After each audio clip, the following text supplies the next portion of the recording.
the depth of understanding that is coming. We're really plowing new ground, and the only way you can say that is we're reopening old ground. It's the ancient path. It's not new. It's been lost. New to us, but not new. So Thea, why don't you kick us off? By starting that this is our favorite time of the week.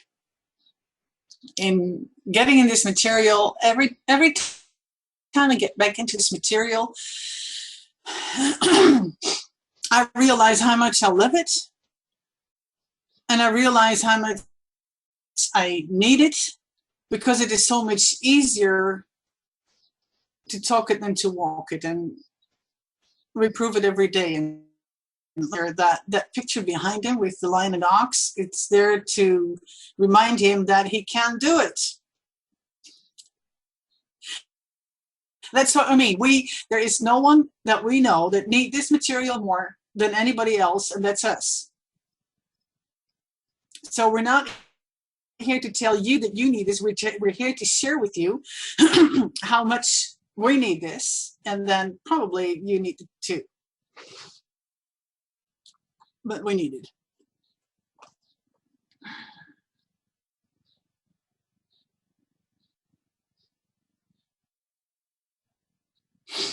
As we said, this is our favorite time of the week, because this is really about what living from the heart is all about, and how do we live from the heart the way we're designed to if we do not know what the heart is, and that's why we need to rediscover the heart. So let's go into a quick overview of what we have been sharing. We always start here, genuine hope in our hearts, hope that is new every morning. That is just a wonderful way to wake up every morning, realizing it's a new day with new energy in our heart, new hope every morning. We can start over every morning. We can start over every time of the day. That's a wonderful way to live.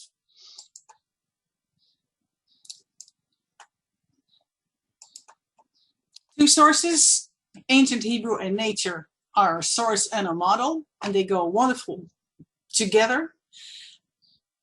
And that is what we base everything we say in this presentation is based on these two sources, the ancient Hebrew and nature, source and model. And they both reveal our lost treasure, which is the lion genius inside us, locked in a cage deep in our heart, and it is time to turn it loose. Please understand, is already what we said. First of all, we are here to remind ourselves that we need this. It is easier to talk it than to walk it. But we also want to have an agreement with you that you're free to disagree. That is our Lion's Covenant. You're free to disagree with everything we are going to say in this presentation, so that we are free to say everything we want to say. Just we ask you to be open, just to set aside everything that you know and be open.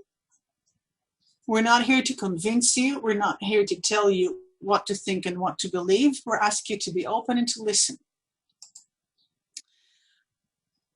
Ancient Hebrew wisdom goes with an ancient Hebrew picture and ancient Hebrew words. And the picture is the lion and the ox, the one that is right behind Larry on the wall. It is my desktop, by the way. So when I open up my computer, I get this lion and the ox on my computer, also to remind me that I can't live this. Ancient Hebrew words are: the heart of the wise is to the right and the heart of the fool is to the left. And these are words from King Solomon, about 3,000 years ago. The ox is to the left and the lion is to the right. The lion and the ox have different point of views and different roles, and both roles are essential for peak performance. It just has to be in the right order. If there is to be peace in the kingdom and peak performance, the ox, who is the servant, must submit to the lion, who is the king. And until the ox engages, the lion's vision is unfulfilled. The lion is the visionary, the ox is the doer. When there is no action on the vision will always be unfulfilled. Last week we covered this. Religion doesn't work because the soul cannot receive from the spirit. And we call this religious prisons. When we think that we need to get everything in the soul and the intellect, but we're not receiving from the spirit because the soul cannot do it. Cannot receive from the spirit. It's not designed. Only the spirit. We talked about anxious pictures in the heart. The pictures in the heart, so we talked last week, did a whole lot about what are the images in the heart that we live from. Because if we understand that, the image maker is not imagination like something unreal or the creative process. We live from the images in the heart. The language of the heart is images, and it is designed in such a way that we live from whatever image is in our heart. Am I reacting? It is because there is an image in my heart that causes me to react. Anxious, fearful, tormenting. If I have an anxious picture, an anxious image in my heart, it overwhelms. We bow down to. What images are we bowing down to? Well, I did it just this earlier today. Bow down to pictures. We talked about all the negative things, the negative experiences that we had that created those pictures in our hearts and that we live from. They're not only just things that happened to us in the past, they determine how I react today. All these, the bitterness, the man, all these bitterness, anxiety, all the negative pictures. On the other hand, if the inner heart is positive images, then that is the source of physical health. The inner heart positive images are the source of physical health and nothing else. So a healing heart is life to the flesh. Sameach, a rejoicing heart, produces a continual flow of good medicine. It is not like, oh, I'm happy. No, this is, I'm rejoicing. You can see it. It is about, those pictures are about medicine. Those are medicine. They cure, to heal, and they set us free from guilt and pain and disease. And in fact, the Hebrew even says it blinds us to the negative images that we no longer can see. And then those images are being replaced with healing images and with healthy images and with the images of joy. So the inner heart's positive images are the source of our physical health. We talked about the difference between intellectual metamorphosis. The metamorphosis of the frog is linear. It is predictive. You know exactly what you're going to have in the end. And it's one step after the other. It is the picture of left brain metamorphosis. It only takes us from crawling to hopping. It is about, I take in the information and I think I got it. And we're going to talk about that in more detail later today. Just have this in mind. The intellectual metamorphosis of the frog. It changes vocabulary. It is about definitions and concepts. But it is left brain, intellectual, conceptual. It's not experiential. And it only takes us from crawling to hopping. On the other hand, authentic metamorphosis, like the metamorphosis of the butterfly, it changes the images, not the definitions, not the vocabulary, the images, the inner images of the heart, the meanings, and out of that comes also the performance. It is right brain, it is heart, it is from crawling to rest, to dramatic change, and then into flight. It's not something that you can do, it is something that happens to you. And authentic transformation only happens in the cocoon of our hearts. Until the caterpillar gets into the cocoon and dissolves completely is where the metamorphosis to the butterfly can happen. And it is totally incomparable with the metamorphosis of the frog. And Ms. Laurie says, it is such a beautiful lesson that the Father has put right here in nature for us to study. We can study everything in nature, everything that exists out here we can study and learn about how our heart works. And that's why we say that nature is our model. We can study everything here. And you study the difference between the metamorphosis of the frog and the metamorphosis of the butterfly, your heart will get it.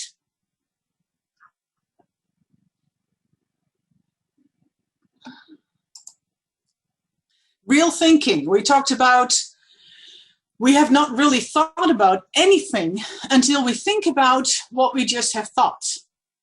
So real thinking is not having a thought, not the capacity of having a thought.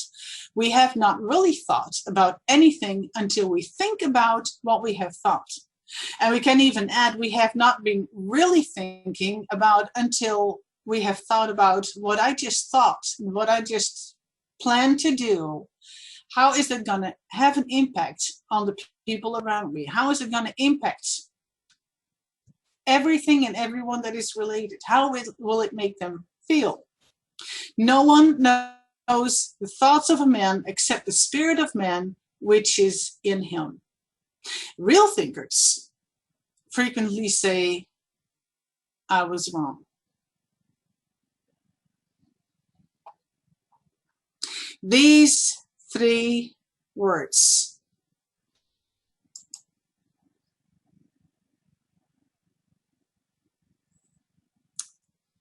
are what can restore broken relationships. Three rare words because they are so hard to say. Isn't there a song, sorry is the hardest word to say? I was wrong is harder than saying sorry. I was wrong is the hardest word to say. But broken relationships can often be restored with these three rare words. Larry?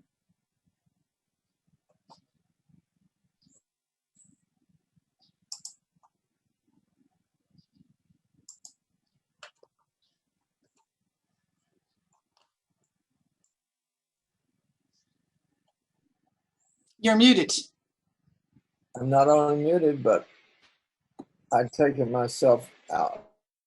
So maybe put me in speakers mode while we go through this this next section. So when we say I was wrong, why were we wrong? We were wrong because we thought something wrong, we experienced something wrong, we did something wrong, and impacted other people. I was wrong is huge.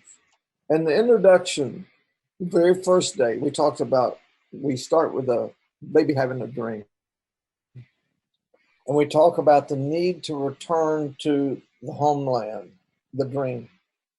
And in it, I wrote this line, and when we first got the syllabus out and people started seeing it, it was just like huge. It was so, everything is counterintuitive. Everything's paradox when we start talking about heart and spirit versus soul, body. It's paradox. And if the ox can get it, then it's not revealing anything that's significant. If the ox can get it, the heart can get paradoxes all day long because it doesn't debate logically. It just sits there and can see both sides and see what's taking place. And so in that whole context, one of the things I wrote, so in the homeland of our dreams, there is incredible population of folks that are happy and they're healthy and they're joyful and they're full of wisdom and they're trying to tell you how to live like them, and suddenly you discover you can't understand a word they're saying because you don't speak their language. They're speaking in the language of the heart. And so one of the things that I wrote is the people here in the homeland that are so happy know that all growth is reduction. Did anybody hear me? All growth is reduction. Well, how is that? That's totally opposite of every way we've been taught to think in our lives. because we've been taught to think as growth is about getting smarter, getting brighter, getting more self-confident, all that. True self-confidence comes from recognizing you just can't do it. Now you're in the right position to have inner peace and inner rest because you're not trying to do what you can't do. But it's like, I often compare it this way. Can you produce your own breath, the oxygen you breathe? If you can do that, then you can produce the own life you live. But if you can't do that, you can't produce the life you live. How much all the other kind of things you've been taught all your life, you can't produce it.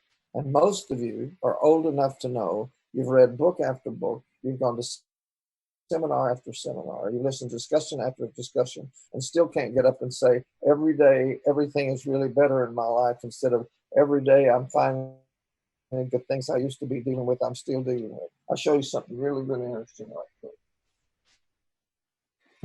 This book was a follow-up to the #1 best-selling business book and personal development book of the whole 20th century. It's called The 7 Habits of Highly Effective People. Stephen Covey's #1 work. But it really wasn't his #1 work. It just sold more. Because the 8th habit was, we left something out. It took us 5 years to write. What did we leave out? We left out the heart. We left out the heart.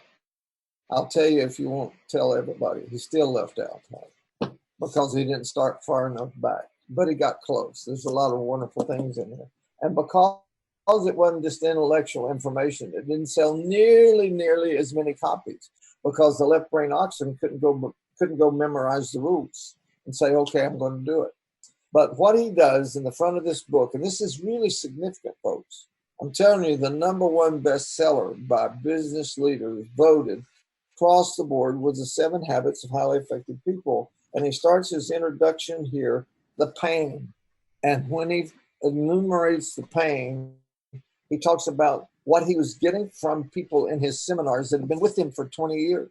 And they're given the same answers that they were given 20 years already. And he said, something's wrong. Something's wrong. He'd become multi-millionaire by all of the 7 habits. But he says, you know what we discovered? The 8th habit, listen carefully, the 8th habit is not linearly like the frog. It's not linearly like the frog. #8. It's #8 sets behind all the 7. It's the 3rd dimension. He even says it. It's the 3-dimensional aspect. And #8's behind all of the 7, or the 7 don't work. Well, that's where we are. That's what all growth is, reduction. So all these people that bought the first book didn't buy this one because what he basically was saying in this one was the first book doesn't work if you don't have this one. I think he just said all growth is reduction. All right, so we're going to look at a session that is really, oh, this is so liberating. But again, you have to be open. If you're not open to discovering where you're bound, you can never get free. You will stay continually in the same place unless you recognize, I got all kinds of areas in my life that I am not in control.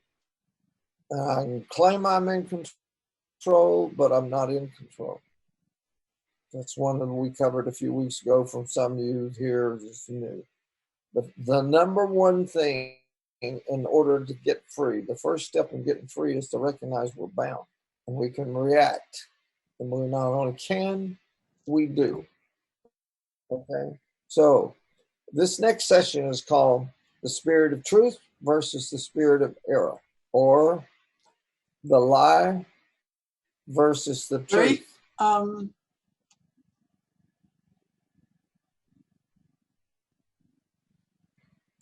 What's wrong? I had that one after in the 3rd place. Okay, let me go look. I may have started the wrong place. Hold on. Oh, yeah. Oh, no wonder. There's some duplication here, right? I'm Mm, looking to see. So, unless we become like little children, that's where we are. no, the three levels of understanding. Okay, let me skip on down there. That's not the way it's showing up in mine. I'm sorry. Let me just go. I'll go down there and Now you need to go up. okay. See how much I can talk it better than I can walk it.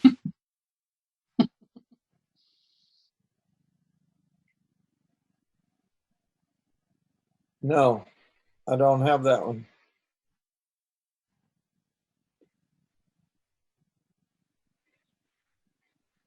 Okay, I'm still going.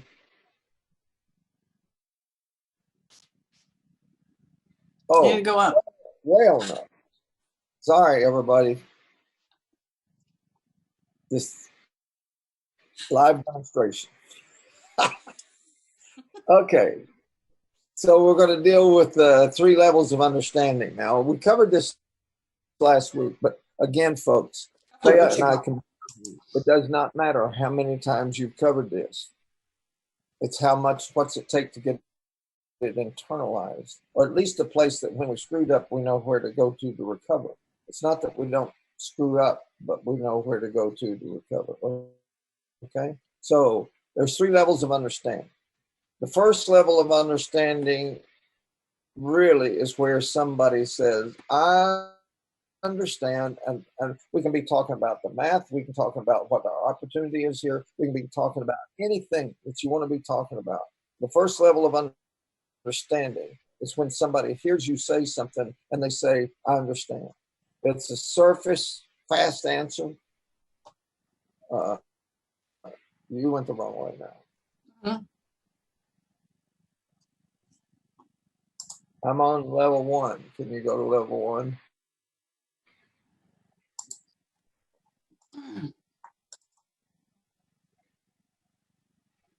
Okay.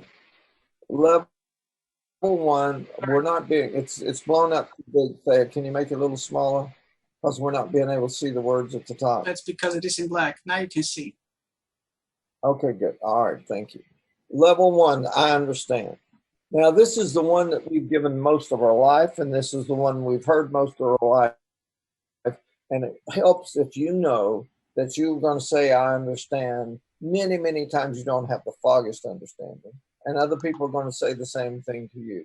It's a surface, it's a fast answer. The person can only give back the words, maybe of a major point. They don't see anything.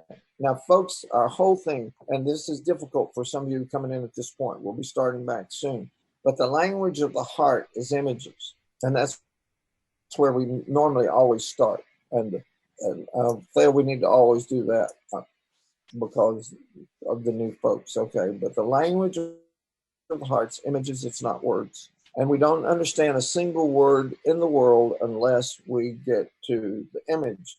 And they'll be demonstrating that in just a minute. Understand means it's a first level of understanding, and it's a ruse. It's bogus. This may be a sincere claim, but it's a false claim. It's only the left brain ox's fragile ego croaking the words, I understand. When we come from this place, we can only verbalize one or two points, and we see almost nothing. Nothing of what a person says can be accepted as coming from a revelation in the heart. At best, it means, I think I understand, and it's short term memory, and it's a really fuzzy picture. Okay. It may have been something. This is a gorgeous family, and it's just the happy people. And you say, okay, I think I got this. All right. Now, the next one is, I'm sure I understand. Now, this is where, okay. Yeah.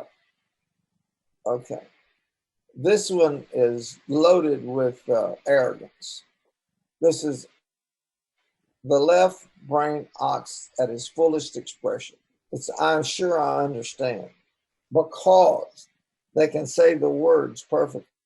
They can say them absolutely perfectly. They know the words, they know the facts, they can make an A on the exam, but don't be fooled. It's only deeper intellectual comprehension. It's still not seeing and it's not experiencing anything.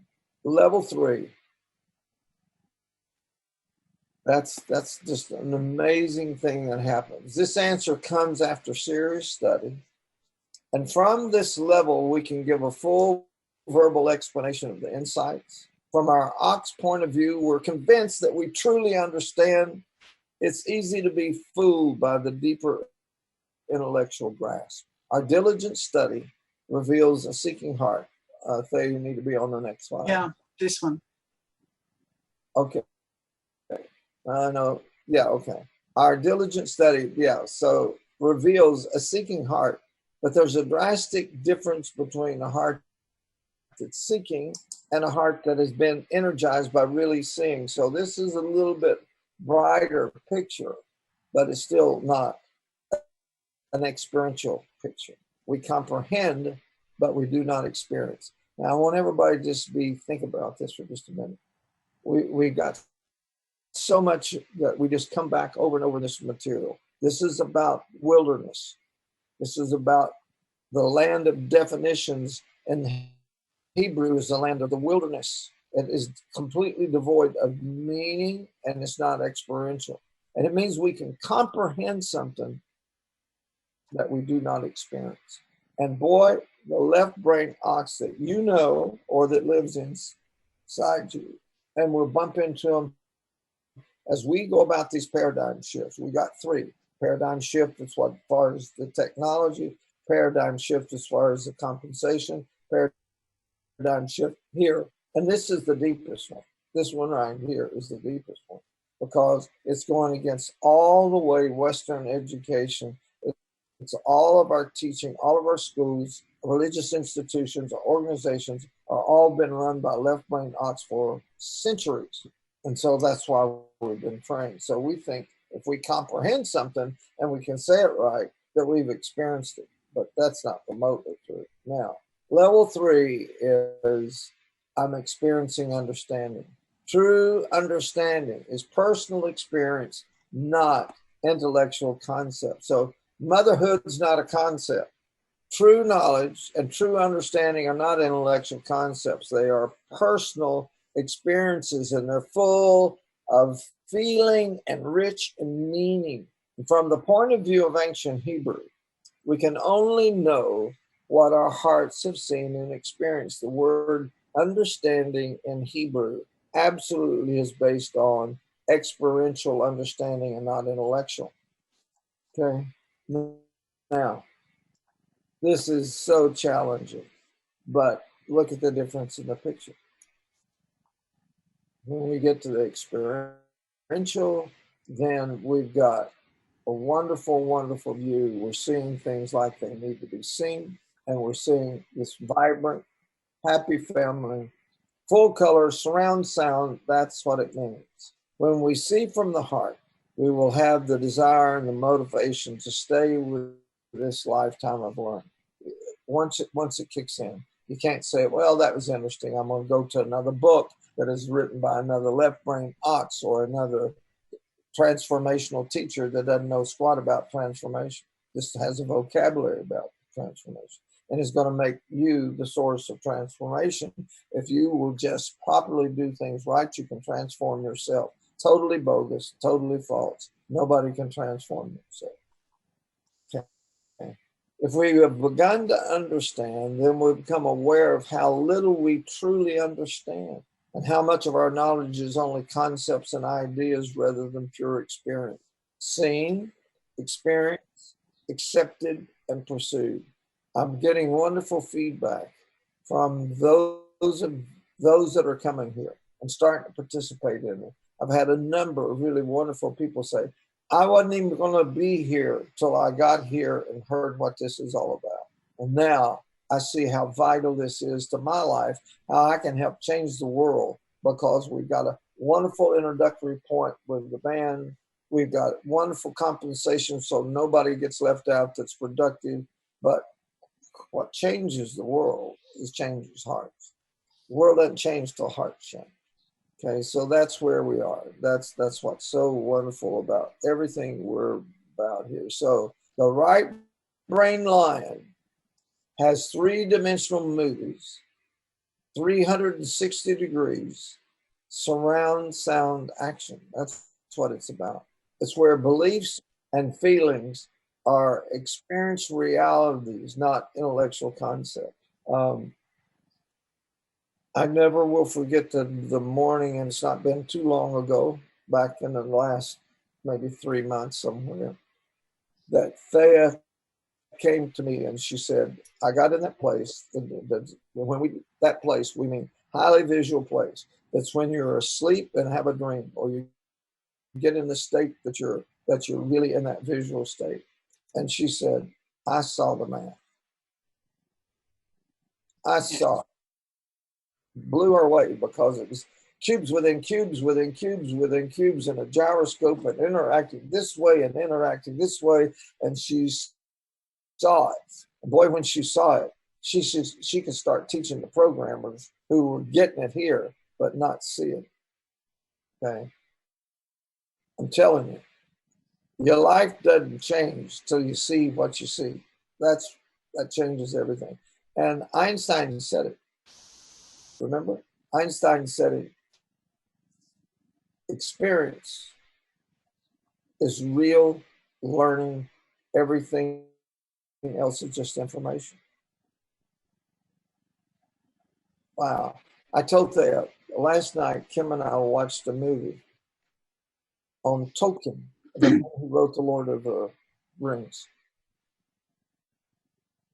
It was an incredible, important saga. We love seeing it.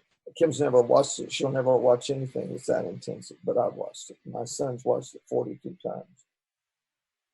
That's Kelly. Surround sound. He set himself up to watch it right. He has Lord of the Ring parties that take hours and invites people. But Tolkien had a Cambridge professor that really had an impact on Tolkien's life, because Tolkien had started making up his own language for the world of the people that he's going to live in, just playing as a young boy, a late teen. But when he got to Cambridge and he got with this man took him on a walk and he said, when you're a baby, you learn tree and you learn the word tree. But if you become a person who pays attention, then you learn what a tree means. And he went through about 7 different illustrations of what a tree can mean. And they used a couple other illustrations. And then he said these words, and I looked at Kim and smiled. He said, words without meaning are only sound. Words without meaning are only sound. So if we have sound, but we don't have any pictures to go behind those sounds, that's what causes the language to be full. You want to show that little clip, Thea? Sure. Let's see how well you do in keeping up this description.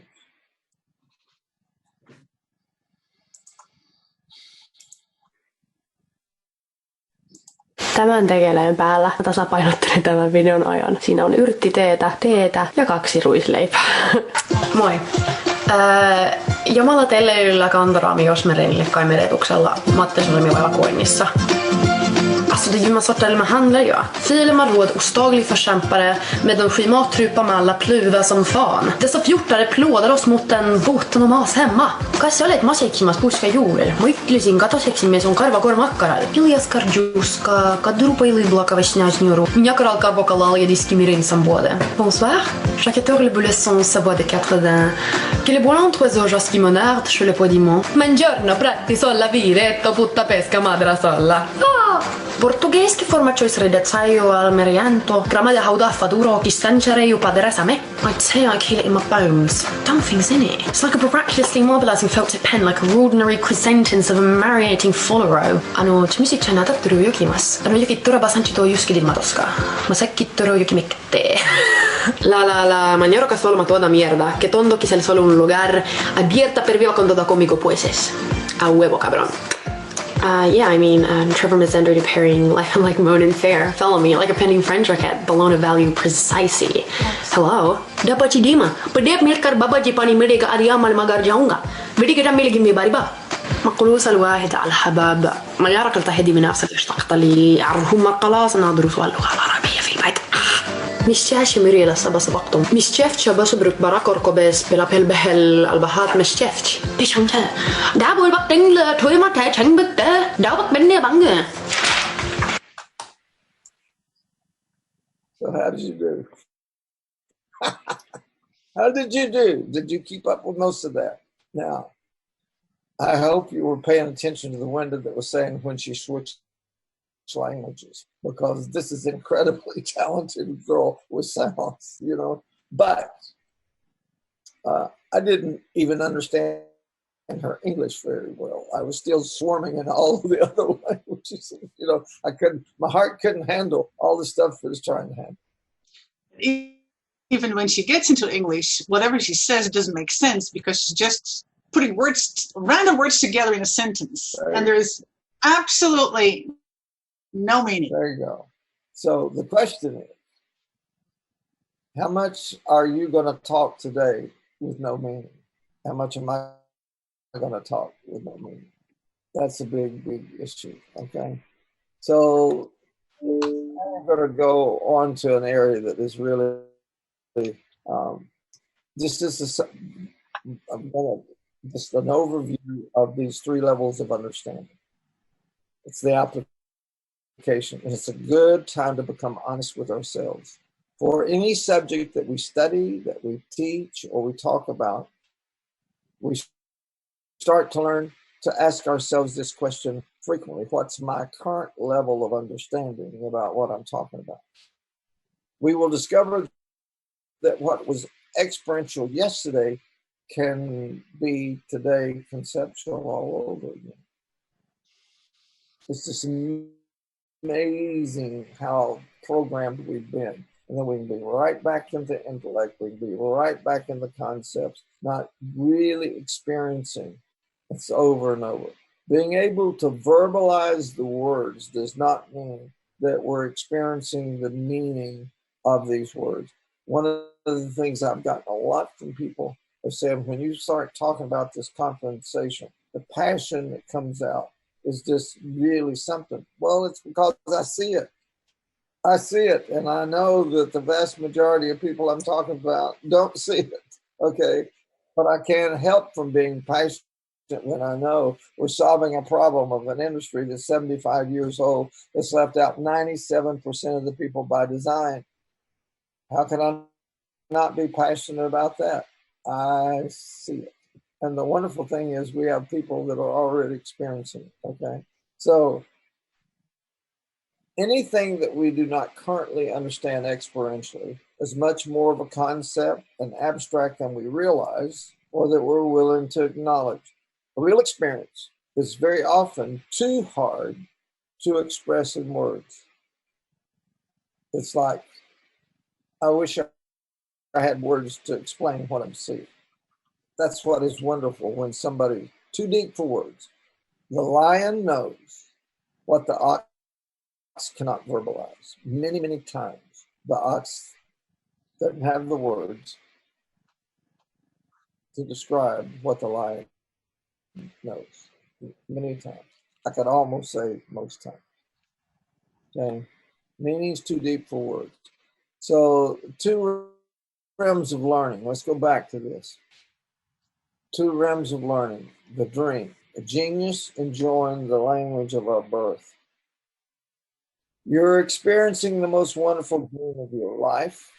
You're where you've never been, and yet you sense this was once home. This is home. And the inhabitants of the homeland overflow with another kind of life. They're healthy and happy. Genius is inherent. Learning is a joy, and all growth is reduction.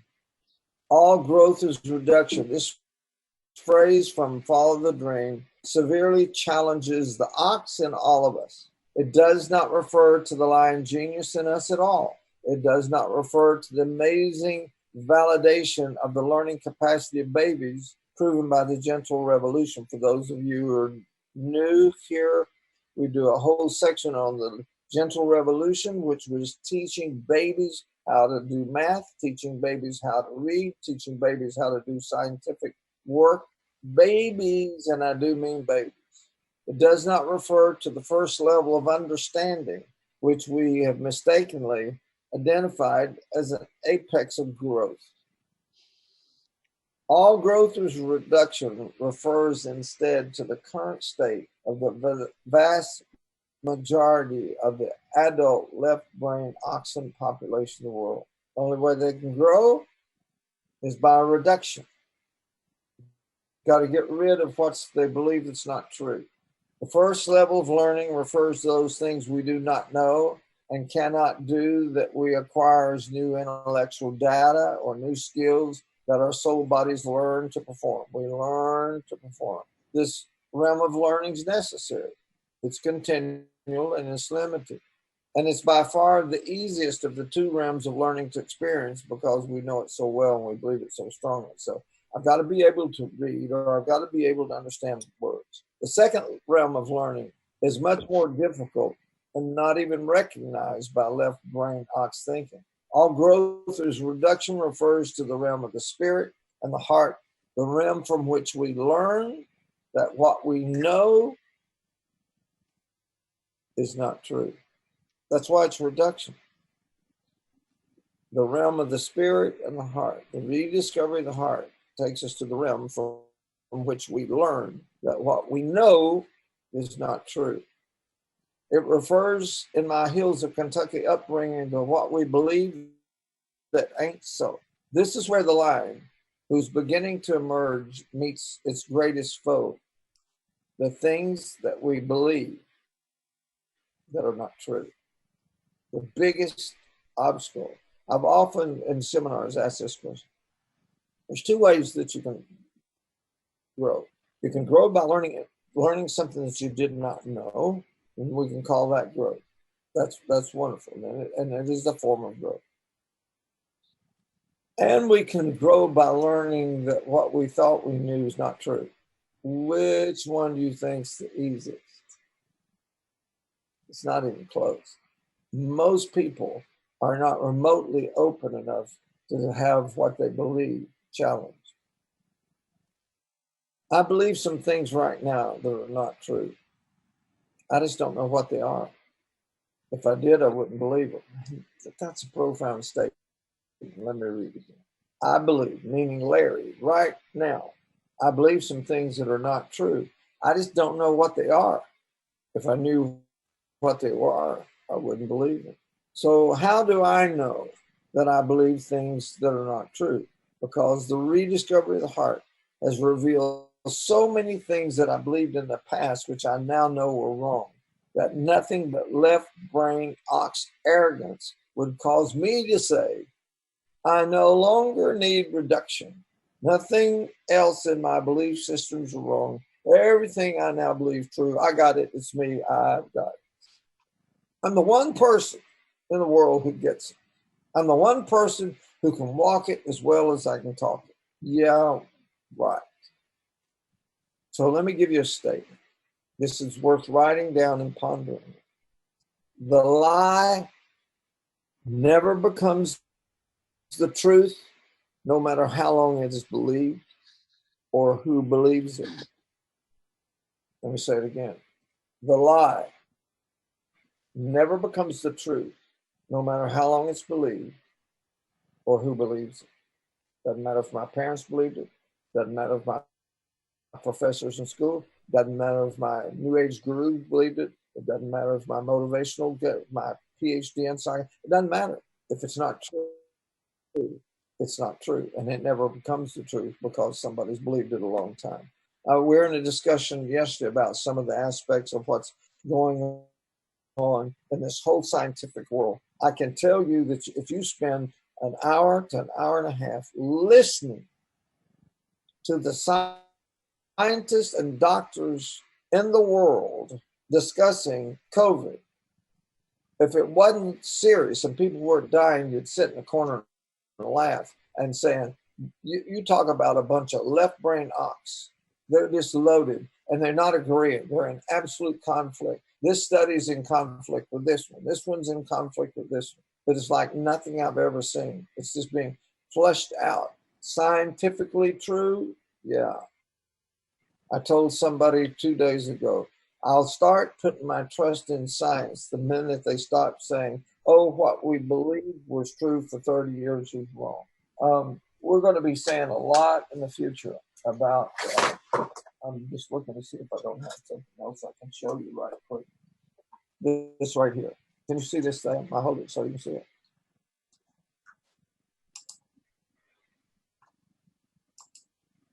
I guess it's not here. Yes.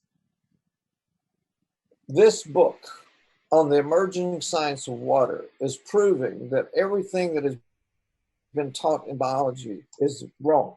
Not wrong that everything about biology is wrong, but wrong because it's not dealing with the beginning point of everything, which is light, water. Water. Physics. You can't leave out water. It's fundamental.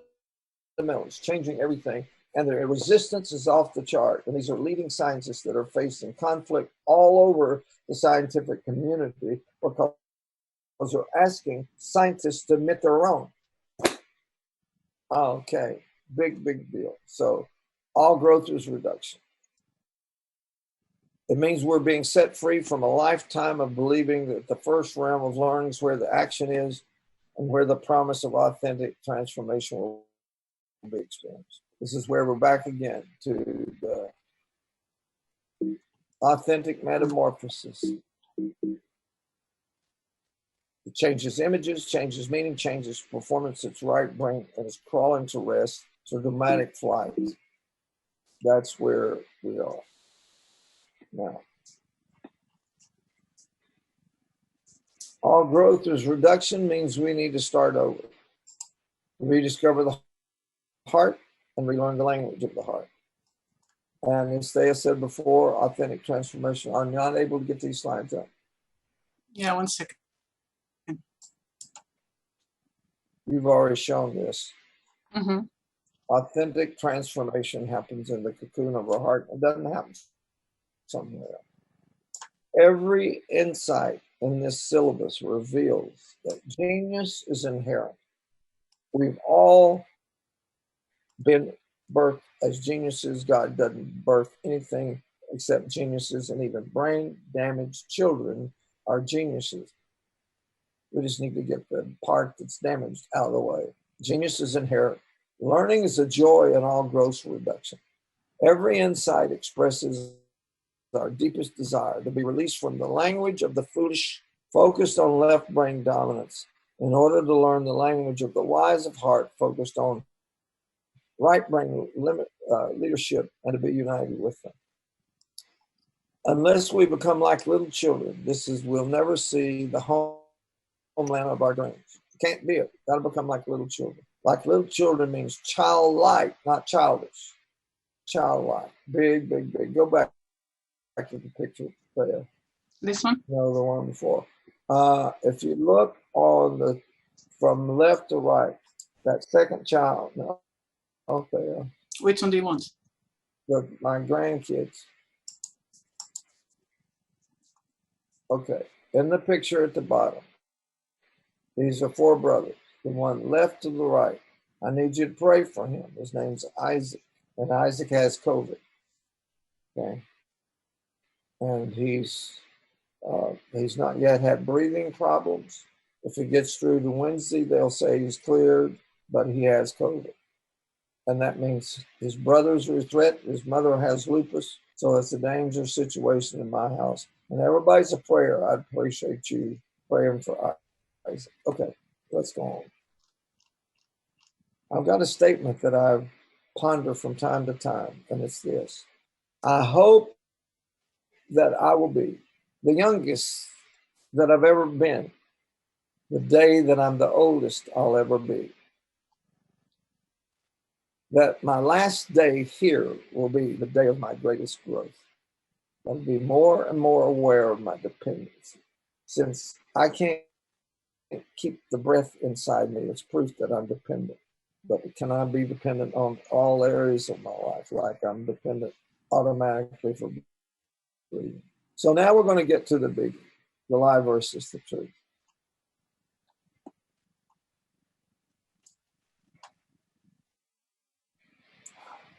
The spirit of truth versus the spirit of error, the lie versus the truth. I don't know. Let me make you on my screen. Yeah. Okay. Am I being seen? I don't see me. I don't see you either because I'm sharing the screen. I don't see you. Do Do you want to be seen? Well, yeah, it should be. I'm the one talking. You should be seen then. Okay. Can you just ask a question? Because I can't even see the answer. Just ask your hand, please. If you raise your hand, if you can see Larry, raise your hand, please.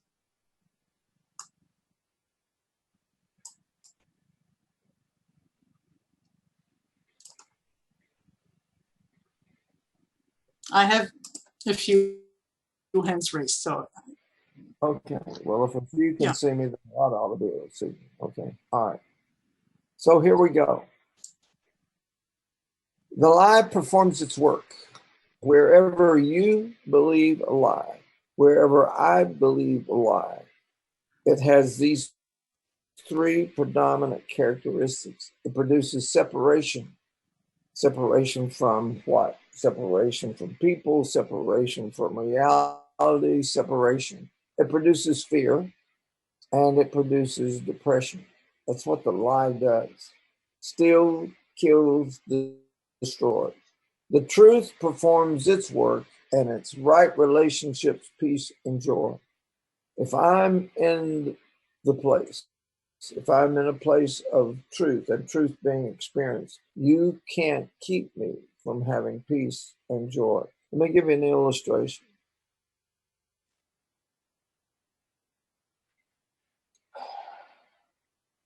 During the war, there was a incredible Jewish psychologist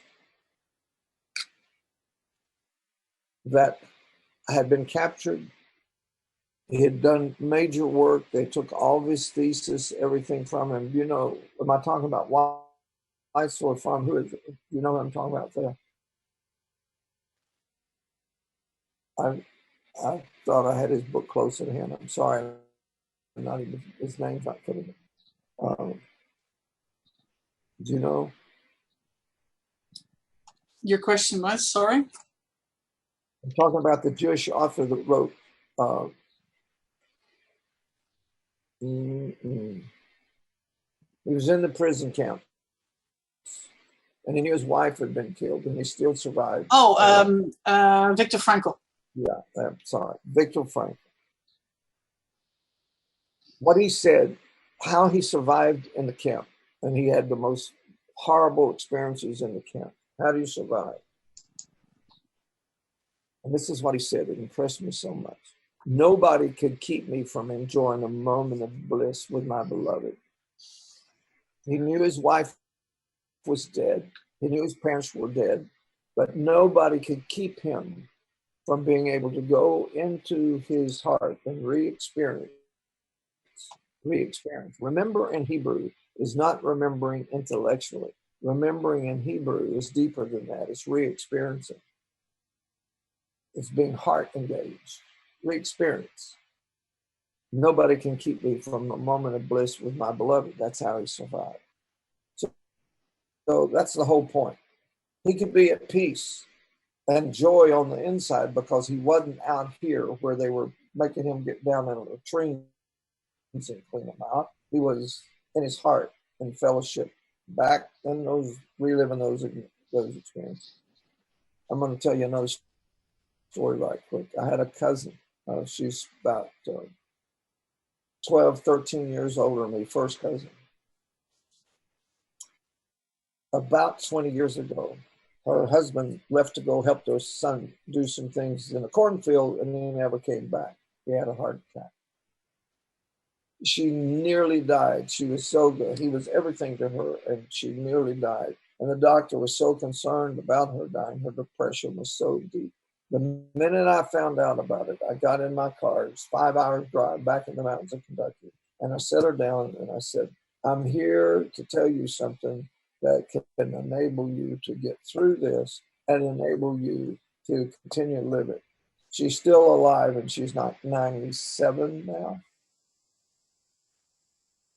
And I said, you are in pain because every moment that your eyes are opening, you're missing the fact that Skip, her husband, is not here. That you had all these years and all these wonderful experiences, and you can just get still and go back there and just be thankful for all those experiences. And you can get out of making this the primary environment from which you live your life, and let your image maker, let your heart be the primary area that you're living from instead of the painful place in your heart. She got it. So let's talk about every lie is a lie about the truth. Write that down.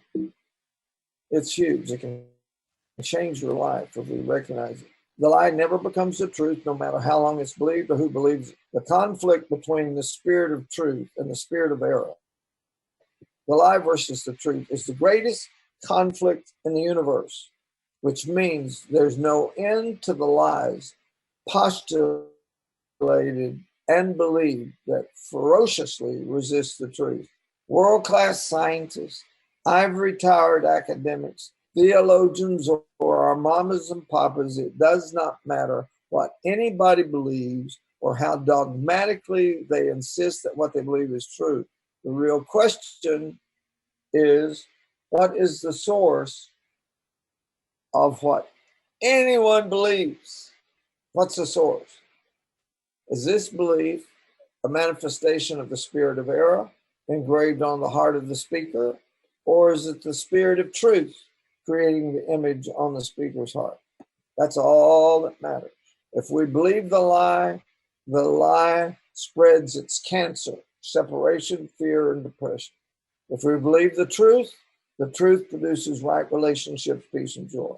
We have no interior problems except where our hearts are not aligned with and vibrating on the same frequency as the spirit of truth. No lie stands when it's exposed by the truth. The lie is as powerful against the truth as darkness is against the light. So tonight, when you flip on the light switch in a dark room, just pay attention. So where did the darkness go? Where'd it go? Nowhere. It didn't go anywhere. It no longer exists. Darkness is only the absence of light. If our heart sees the truth, the lie disappears. Where did the lie go? No, the lie no longer exists. The lie is only the absence of the truth. On a personal basis, our hearts are storehouses of lies, belief systems that are false, impressions that are wrong, opinions that are erroneous, painful experiences, failure, abuse, ridicule, embarrassment, fear, and the biggest biggie of them all, rejection. All the lies in our hearts are ultimately one fractal, a false self-formula repeated ad infinitum, energized by the spirit of error, over and over and over and over and over. Now, are you ready for an amazing truth that liberates? The sealing event may or may not have happened the way we think it did. However, that's not the real issue. It's not the devastating lie that does the dirty work. We may have failed in that moment. We may have been embarrassed. We may have been rejected. The impacting event may have been entirely real, and that is a truth. In the heart, the experience may exist in the now. However, the lie that interprets is hidden in the darkness. The only place a lie can hide is in the darkness. The controlling lie masks the therefore mask with its diabolical interpretation. I'm going to slow down here and use a couple of illustrations. But listen to this. The controlling lie wears the therefore mask with its diabolical interpretation. No, I really did fail. Truth, so I'm a failure. That's the lie. I was rejected. What does that mean? That's me and I don't have value. That's the lie. No wrong committed against us can establish our identity in a negative way unless we believe the therefores. Now, folks, stay with me. This is deep issues. So let me give you an example. There's not much stronger place here than a woman that's been raped.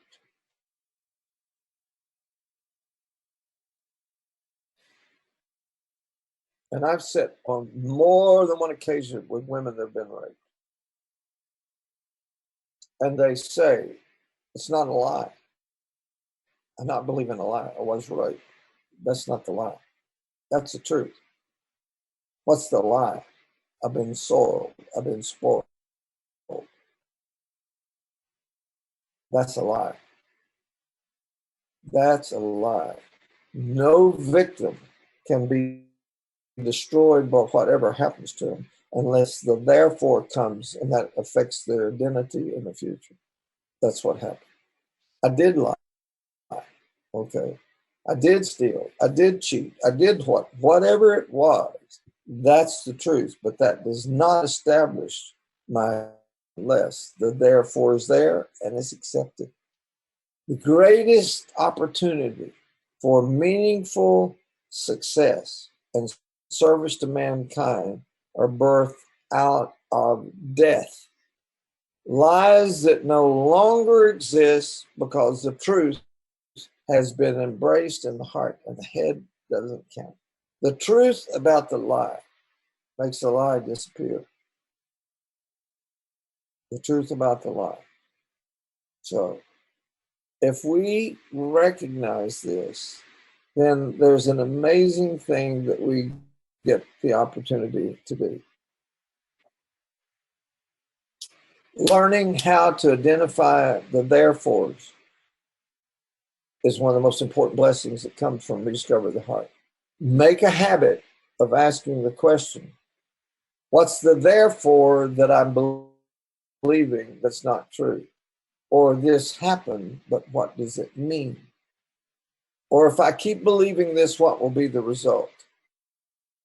If the answer is separation, fear, and depression, then look for a lie. There has to be a lie there if it's separation, fear, and depression that you're experiencing because you're identifying.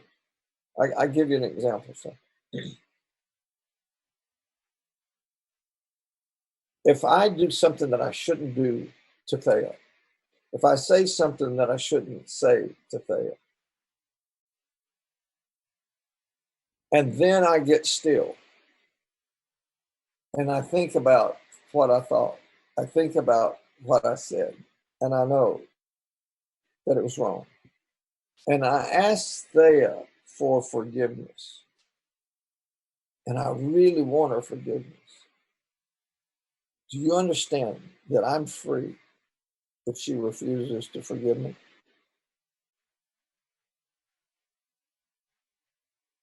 Does everybody get this? I'm free because I said I was wrong. Will you forgive me?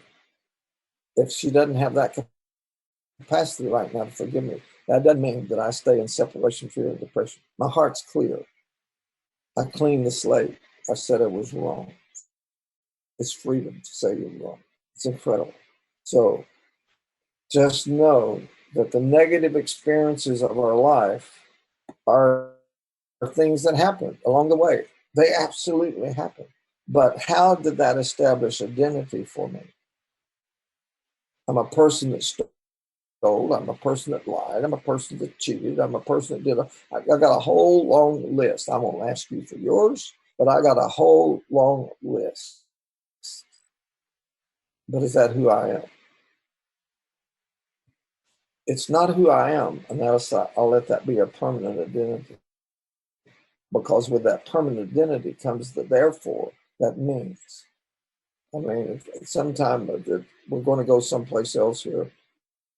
We may come back to it, but this is one of the places to say, how do we deal with these? And we'll deal with that another time. But Thea's got a wonderful experience of her own. The first time she knew that she lied, but what it did in her and was something that was an identity for her. It became identity. And it does for all of us. Everybody that lies, and tell me who's not, then has a place that is a tendency inside to not tell the truth when we start being put on something or twisted or reinterpreted. And it can come out of the place in the past that's been actually that's still there, that's never been dealt with. So we'll talk a lot about that in the future. Okay. Larry? Yes. While you were reading this, I was taken back to where I was when you were first reading this to me.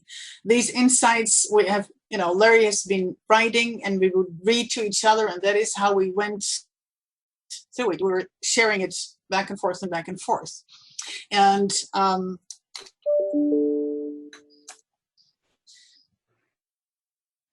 at the airport. And we had a break because I went to Holland for a family visit, and Larry had been having fun on his own writing this material.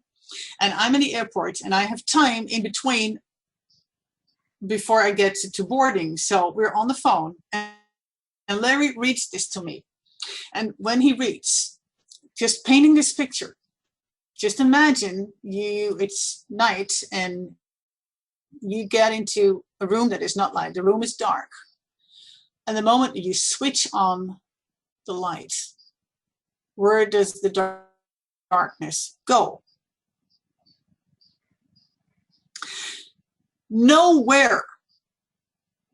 It doesn't go to another room. It goes nowhere. The darkness does not exist because the light is there, and the darkness cannot exist in the light. Just get this. So this was the preparation. The darkness cannot exist in the light. Because darkness is the absence of light. So the moment there is light, darkness doesn't exist. It disappears. It's nowhere. Get the picture. See it. See it happening. See yourself doing it. See it.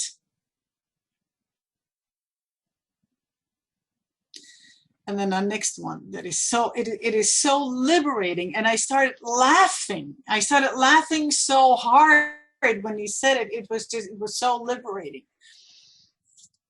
What happens to the lie when the truth comes in? And it is accepted in the heart as the truth. Not I'm holding on to my lie and I'm rejecting the truth. Because this is my identity, this is who I am, and don't tell me that it is not true. Don't tell me that I believe a lie. But the moment that the heart opens and the truth comes in and the heart accepts the truth, where does the lie go? Nowhere. It ceases to exist because the lie cannot exist in the truth. It is exactly the same principle. How wonderful that anything we can see, touch, smell, hear out here can teach us something about the heart. So next time, tonight, when it is dark, you go into a dark room, switch on the light and think, this happens to my heart. when the truth comes in and the lie just disappears. It is so liberating. And let's go again. Experiences happen. Bad experiences. Things we do that's wrong, and things that are done to us that are wrong. Okay. Well, there's forgiveness for the things we have done. Okay. We just say, boy, that was wrong. I shouldn't have done that. I told a lie. I did something that was wrong. But sometimes people have been harmed. If they've been harmed, then you need to do more than just say. Okay. There's sometimes action that needs to follow sincere, I was wrong. But many, many, many times it's just attitudinal. We said things we shouldn't have said. We felt things we shouldn't have felt. But this is extremely, extremely liberating. So let's go back to the woman being raped. I know that I know that I know that the therefore that comes with the rape is I'm soiled. I know it. I've heard it. It's just the way the enemy works. I understand these things, okay? And the minute that a victim no longer is being controlled with an identity issue because they experience something, then freedom comes. You can't be a victim of anything and it blemishes you or tarnishes you in the heart at all. In fact, it can be liberated. You can be a person that can help other people in the same situations in many different ways because you know the truth. And the truth is that you can never be wrong, that you can't acknowledge you're wrong, and it no longer has the weight because the truth has come. You're wrong. You lied. Okay? So where's the lie? It's gone, or what is done to you. Okay. Now we're going to go to an area now. It's all the same issue because it's a hard issue. But we're going to talk about branding. Now this again has an impact on what we're doing with quantum supremacy. But it still touches all aspects of life. So let's talk about branding. Most people view branding, as you would now expect, left brain view of branding. Left brain view of branding is what? It's first level, I understand. It's first level. And I promise you, it is never more than first level. Okay. There are branding experts and people that think they understand branding because they've read books on branding and they can quote things about branding. And that does not mean that they understand branding, but it means that they surely believe that they understand. Just like, and I do appreciate this book, I do, but he never got what the heart was.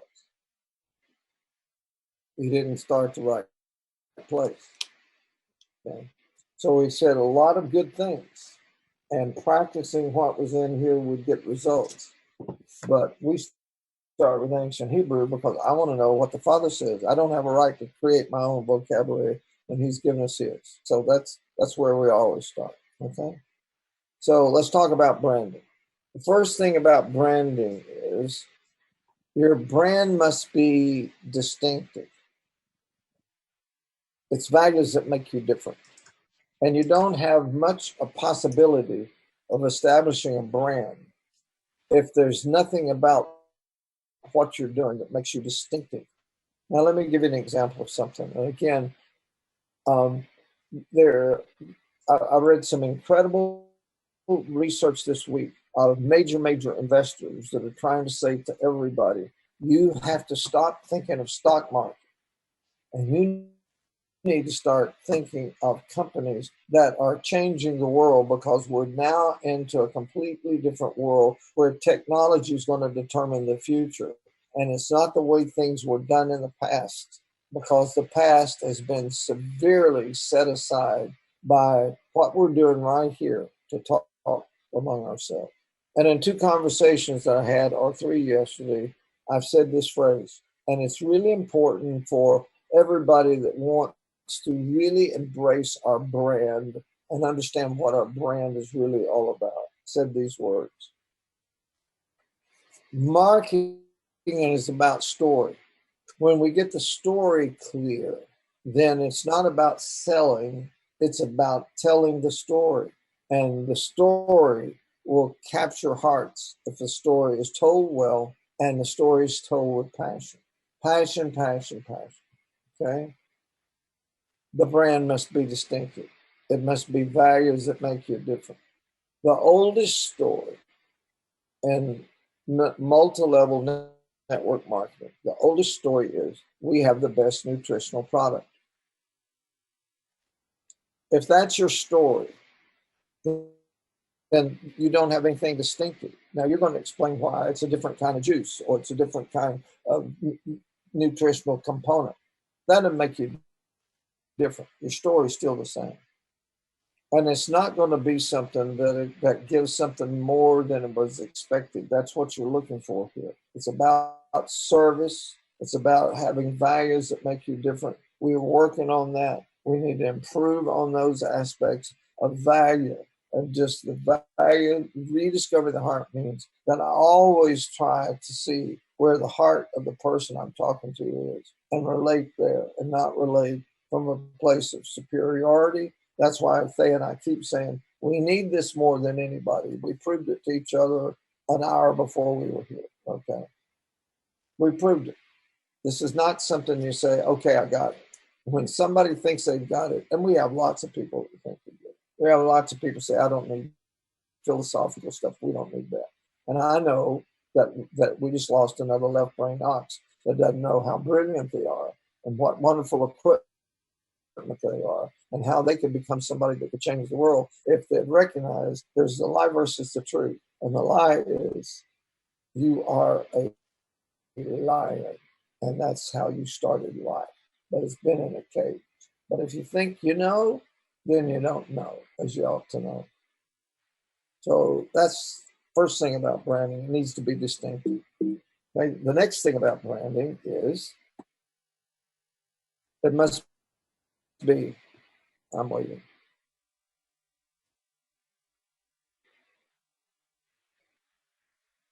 It must be consistent. Think Morton Salt. Boy, there's not much that's changed about that little girl. Just a little bit of look of her look. It's consistent. Day in, day out, you know what you're going to get. Day in, day out, you know what you're going to get. And that because of the way we've had to handle the flow of the bands and all this kind of stuff, I just congratulate so many of you. You've been absolute paradigm pioneers because that's the attitude of heart that is taken to go through what we've had to deal with how we've been impacted by this whole shipping of the entire issue. But where we're moving toward, and we will never stop moving toward consistency so that you know what you're going to get and there's no confusion over it, okay? Now, the next one is your brand must be relevant. It must meet your customers' wants and needs. So think Charmin Extra Soft. That's relevant. Okay, what does a customer want and need? Charmin Extra Soft. It's amazing how much of the market they came when they started emphasizing Charmin. Changed their name, came to Charmin, built a brand that's based off Charmin Extra Soft. If you saw how much of the market they have, you'd be really, really impressed because they overtook people that have been ahead of them by years. By what? Positioning themselves and building a brand. Okay. And there's another one that's really, really important. And this is huge. And it's one that everybody has to fight daily. We're in a battle for it right now. Your brand must be authentic. No mask, no jokers. It's got to be real. But we've talked about authentic metamorphosis. Authentic metamorphosis is a work that's always in process. And what we have to be willing to do is accept reproof and correction that's on the pathway to becoming more and more authentic. No mask. It's got to be real. And so That's how you go about the process of building a brand. But the left brain ox believes the brand is whatever the name is. That's what they think the brand is. It's the name. How you branding yourself? Wow. I'm going to go 2 different places with illustrations here in a minute. So Thea, make sure I go to the election, George Bush's election. Just make sure I get back there. George Bush Sr., okay? So let's talk about where your brand exists. This is where a brand exists. A brand does not exist on a logo.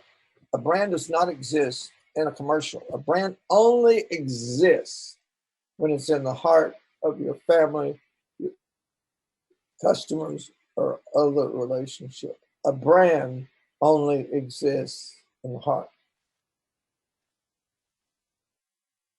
I hope everybody's getting this, because this is the very essence of watch over your hearts with all diligence, for from it come all the issues of life. This is it. A brand exists in the heart, in the neurons of the brain, and in the cellular memory. That's where the brand exists. And if it doesn't exist there, it doesn't exist at all. Not an authentic brand. So let me show you something that's really, really amazing. We're going to talk about, until Google and the whole new world, and the whole new world has indeed changed things, the number 1 brand in the world was Coca-Cola. So let's go there. April the 23rd, 1985, the world's number 1 brand proved they did not understand branding. Some of you will remember this.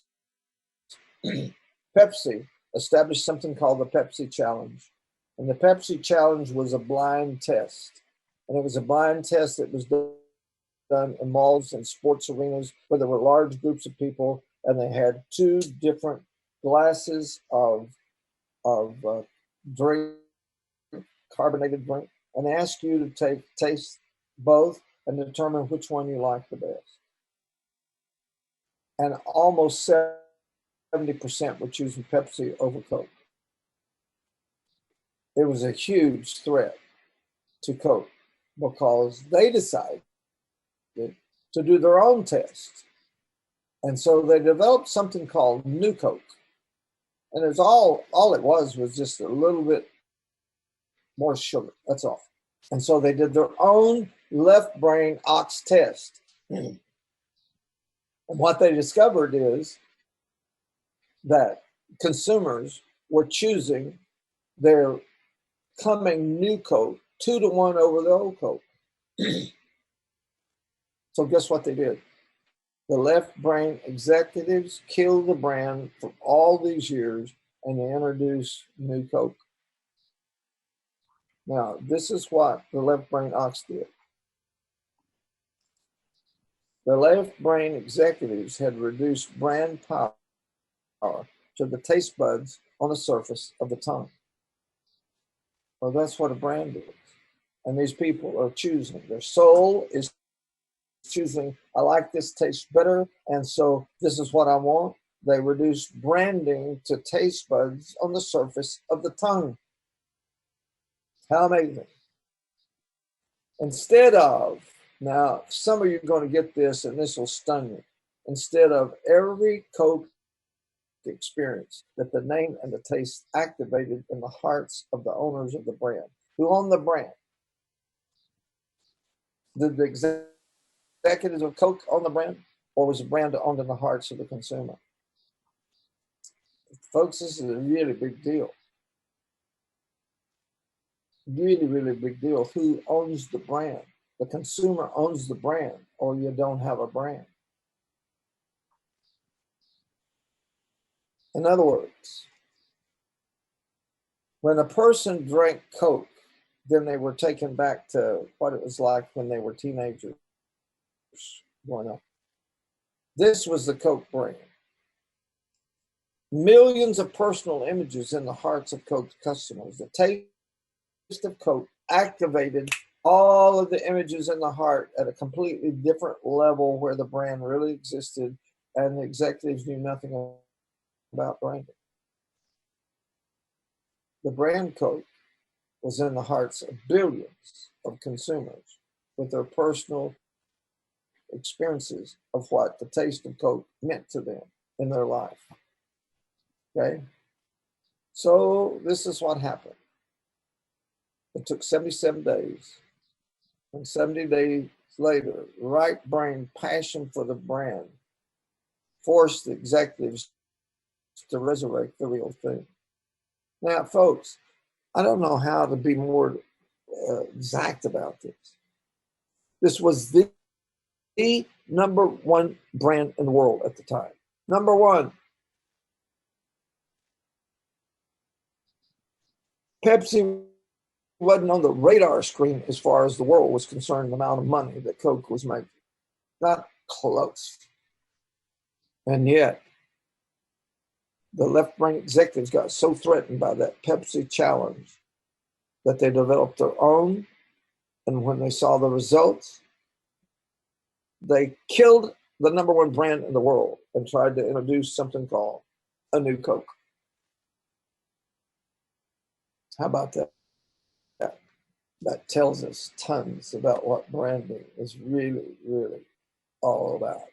So let me come back. Let's get back this face-to-face here. Now,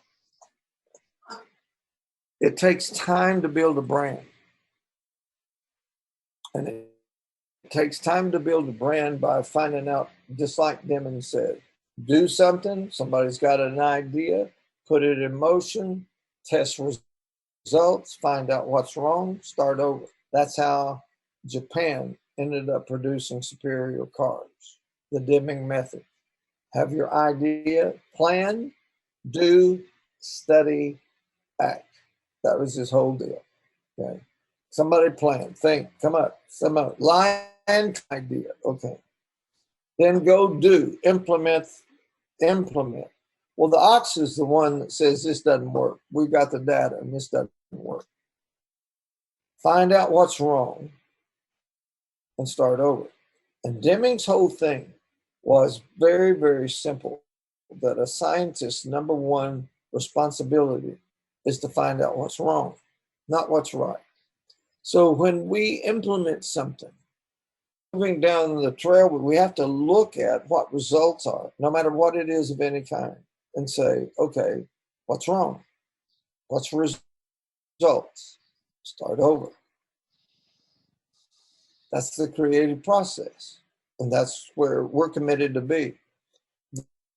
That's what it's going to take for us to build a brand that, and just at a relatively short period of time. You folks that are here, relatively short period of time, we can be people that recognize that building a brand is a long-term process, and it only takes place as hearts get engaged, and it's not on the surface.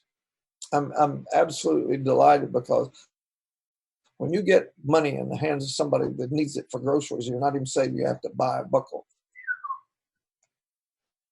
That's wonderful, because that's a hard issue, isn't it? That's caring more about the person than it does about company or individuals. Caring more about the person. That's where we always need to be. It's the servant's heart. The servant's heart is an extremely difficult heart to have. Does everybody know why? Because we're so self-centered. It's really, really, really difficult to get to a place of what's in it for Thea above what's in it for me.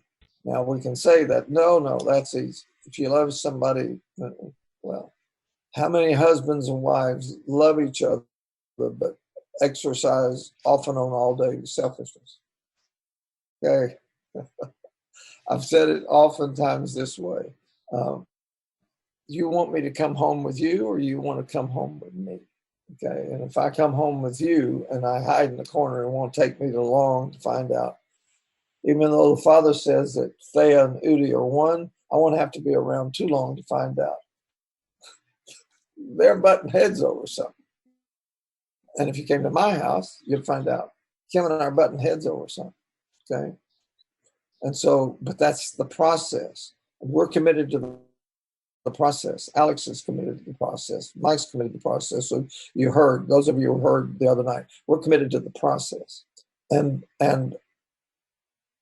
I have the lead here because I've been on the heart issue for much longer. That's why Mike said he wished he'd been around where I was teaching before. This is revolutionary ground. You're all becoming, we've said it for a long, long time, heart seekers become heart teachers. You can't keep from it. When it really starts seeing how this applies, you can't keep from it. It starts coming. And you recognize that when we are approaching somebody and sharing with them what we're doing here, that most people's hearts are already set to say no. You just have to know that in advance. If you're going to somebody that has been one of the millions and millions and millions that didn't make any money out of network marketing, you got to know that their heart's automatically in a no position. That's why if somebody says to me, is this network marketing, multi-level marketing? I say, not as you know and understand, because it doesn't work for 97% of the people. Person-to-person marketing is how Amazon got big and how Google got big. It's all based off of communication. It always has been. No matter how big your advertising campaign is, if you got a lot of money, it may get you people talking about it sooner because of exposure. But if people are not talking about it, person to person, it ain't going anywhere. It's not. So that's where we are. Now, we have, for those of you that can stay with us to the top of the hour, we got 2 videos that we're going to look at here. Yes, ma'am. I'm reminding you wanted to talk about election. Oh, yeah, please. Thank you. This is about positioning. Positioning is where you're consistent in your message. You say it over and over and over. Positioning, Rees and Trout's first book, and they were the people who really caused branding to come to be a word that became a way of life. And they talk about positioning, the battle for the mind. So they're saying, how's your brand position you? And I'm going to say a really important word here. Branding and positioning is positioning what you're doing against the competition. If you're not positioning against the competition, you're not positioning. That's what it is. It's knowing that you're competing for the real estate in a person's heart, and you want to establish a message that over time, that message causes a position to be formed. If we were to go someplace to where we're going to get a drink, a fountain drink of some kind, then when the waitress comes up, I'm going to say, I'll have a Dr. Pepper. Now, I'm not going to say I'll have a Dr. Pepper because I'm thinking. I'm not thinking. Dr. Pepper is my preference. They got the brand on the inside of me. Coke doesn't have it. Coke with cherry in it's got a shot. If they don't have Dr. Pepper, I'll say, you got a cherry Coke? Okay, that's my second place I'm going to. That's called positioning. Okay? What's your favorite of whatever it is?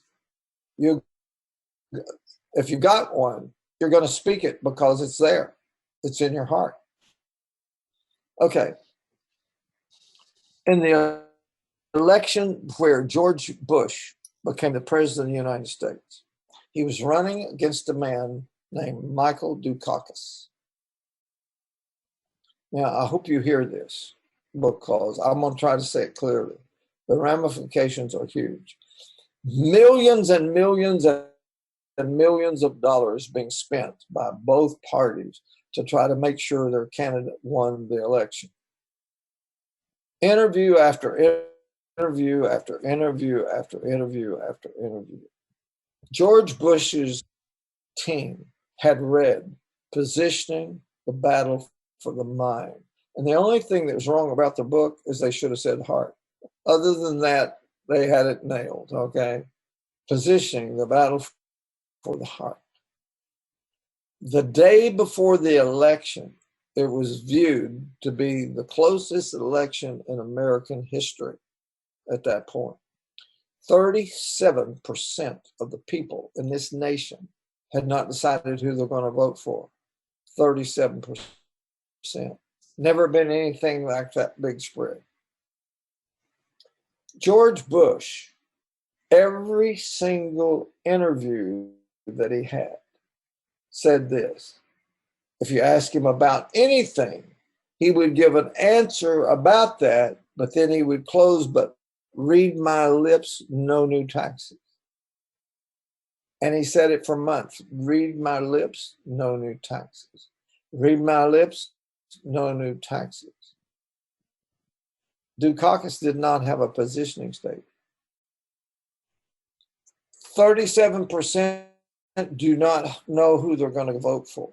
And they go in that day, and Dukakis gets one of the 37%, and George Bush gets the other 36%. And it was a landslide, overwhelming.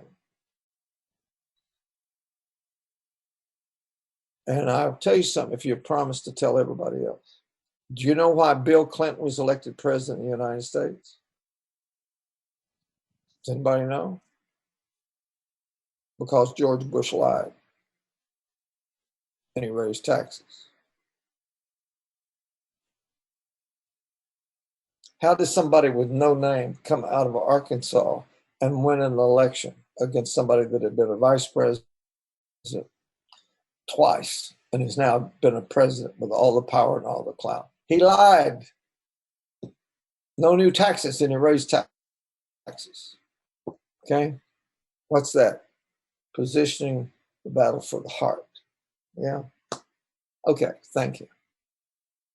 Now we can go to those other clips. And by the way, we're going to start with one that you may have already seen. I would encourage you anytime to go on YouTube and watch the fullness of this whole presentation.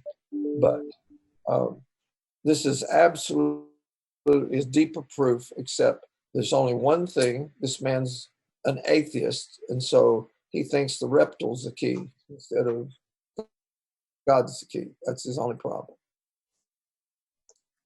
But the rest of it's potent.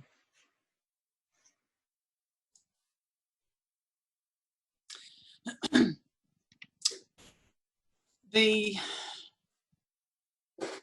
Dutch language has some jewels in it that I didn't find in English. Every campaign, every advertisement, every election, everything that is, Larry says, it's the battle about the heart. In the Dutch language, we have a word that pictures it perfectly. Because everything is always about image forming. So you build a campaign because you're practicing image forming. What does it mean? With your campaign, your goal, your target is the heart of your audience, of your clients, of anybody who you want to reach out to, and you want to insert a picture in that person's heart. And with that picture, you want to control how they are going to view you and how they're going to feel about you. And out of that, it is see, believe, and do. It is everything is a heart issue. So the moment that I insert in your heart a picture about me, or a picture about my company, or a picture about what I want you in the next election, it is what I want you to see, and I want you to believe, and then I want you to do, to act on it. And that is what it is all about in every campaign. That is what it is about.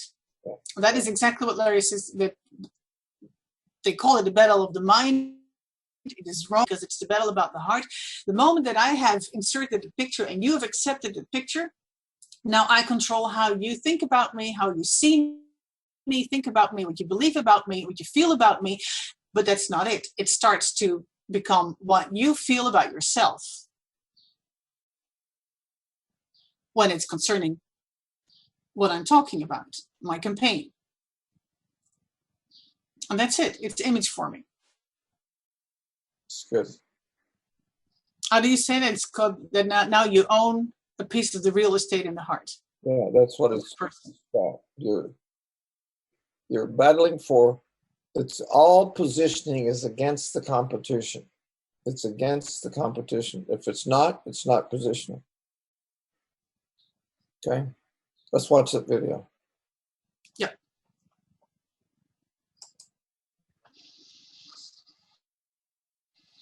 I mean, the major corporations paying this guy big bucks to tell them they don't know what they're doing.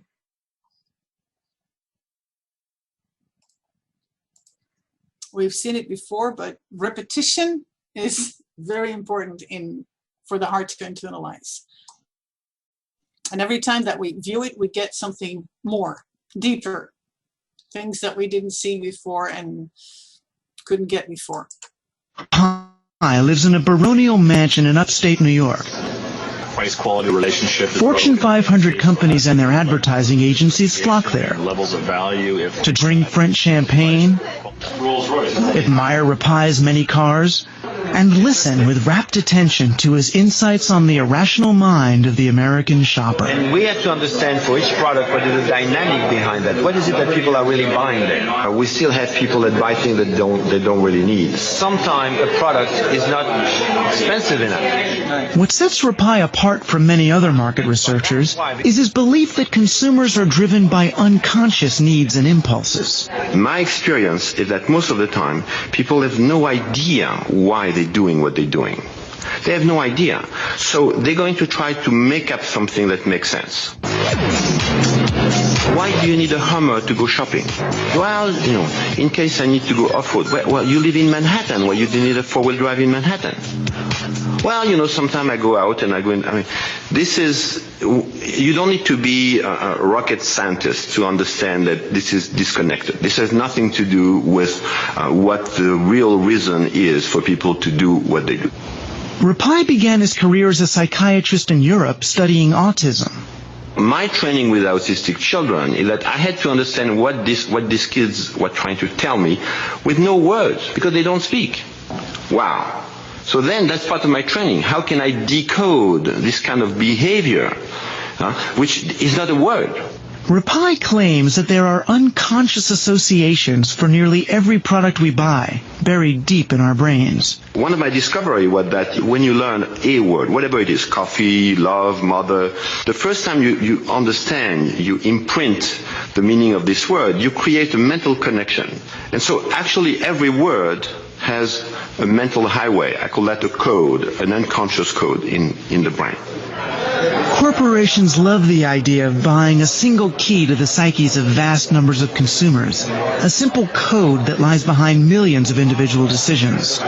Rapai gave up psychiatry and says he has never looked back. I have 50 of the Fortune 100 company as clients. I saw that. It's very impressive. Tonight, Rapai has been invited to speak to the Luxury Marketing Council of America. The premise of the council is to bring the smartest minds in marketing together and help us all figure out ways to get more money from customers with the most money. Rapai has been commissioned by a handful of big companies like Boeing and Acura to break the code on luxury. We're just delighted to have you with us. Thank you.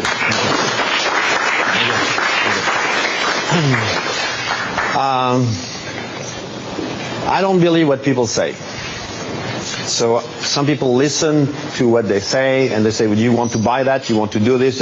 I don't believe what people say. I want to understand why they do what they do. I found this word, and with that I want to understand you guys.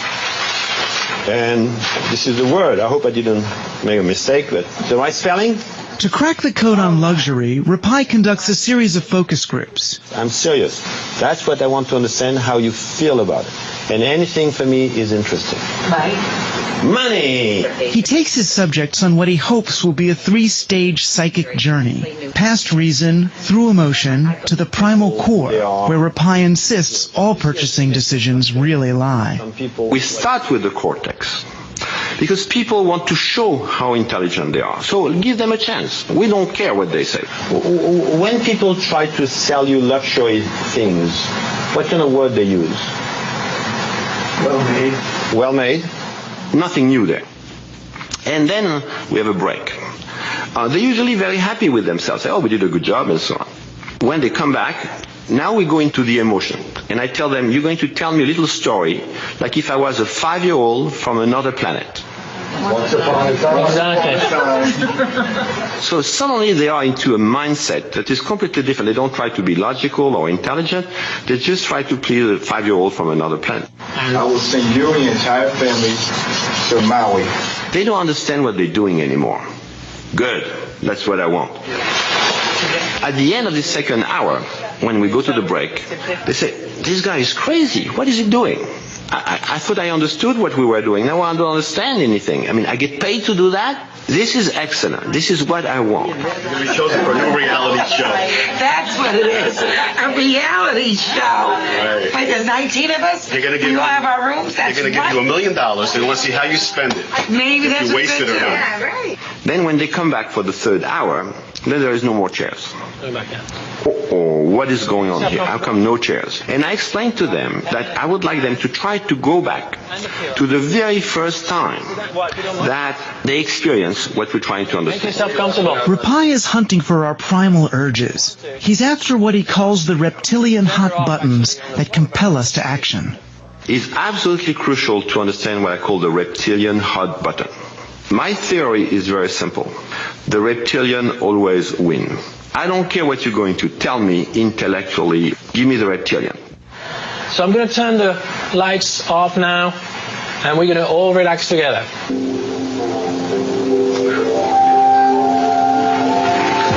I want you to be in a mindset a little bit like the one you have when you wake up in the morning. You'll be surprised to see that things come back to your mind that you forgot for the time for 20, 30 years. It's amazing. The scribbles of consumers in the semi-darkness, half-remembered words and pictures associated with luxury, somehow become Rapai's key to unlocking the luxury code. Once you get the code, suddenly everything starts making sense. I understand why this car sells, this car doesn't sell. I understand why a small 29,000 Cadillac cannot sell. No, I understand why, because it's off code. Ooh. Over the years, Rapai has told car makers to beef up the size of their SUVs and tint the windows, because the code for SUVs is domination. Découvrez le caractère. He told a French company trying to sell cheese to Americans that they were off code. Par ses soins donne tout son goût au vieux panier. In France, the cheese is alive. You never put the cheese in the refrigerator because you don't put your cat in the refrigerator. It's the same, it's alive. If I know that in America the cheese is dead, and I've been studying cheese in almost 50 states in America, I can tell you the cheese is dead everywhere. Then I have to put that up front. I have to say this cheese is safe, is pasteurized, is wrapped up in plastic. I know the plastic is a body bag because you can put it in the fridge. I know the fridge is the morgue. That's where you put the dead bodies. Yeah? And so once you know that, this is the way you market cheese in America. It just got easier to just say cheese. One word that kept coming up is in the stories, and I think is reach, reaching to the next level. While Clotaire Rapai and his clients continue their quest to crack the code on luxury,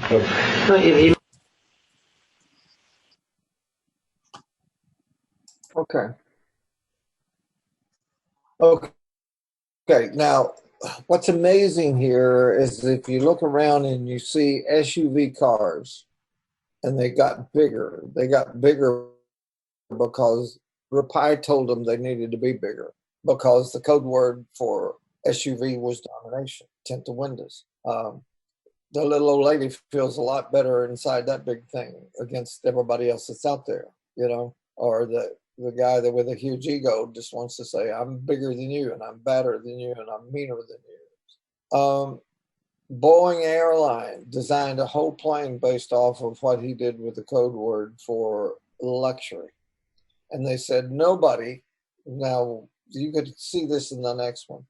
They said, we don't have to worry about somebody trying to come in and look at what we did and duplicate it because they can't duplicate it if they don't know the code. Because they're going to be left-brain oxen just trying to do what they saw somebody else do without understanding why they did it. And so it's not going to be reflected across the board and will not get the same results.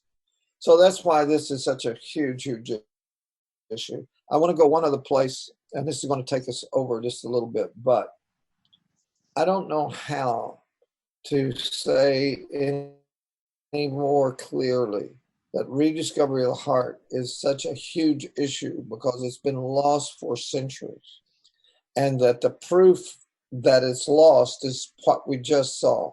The first thing that Rapai said, I don't believe what people say. That means when you get on the phone and you're doing some prospecting and talk to somebody, don't be in a position that you're going to believe what they say. Because I can say to somebody that starts saying no, the answer is not no. I'm not doing a very good job explaining this, but the answer is not no to what we're talking about. Because I know that I'm dealing with a paradigm that what I'm saying, what I'm offering, what I'm going to talk about is banging right up against the paradigm. Quantum supremacy.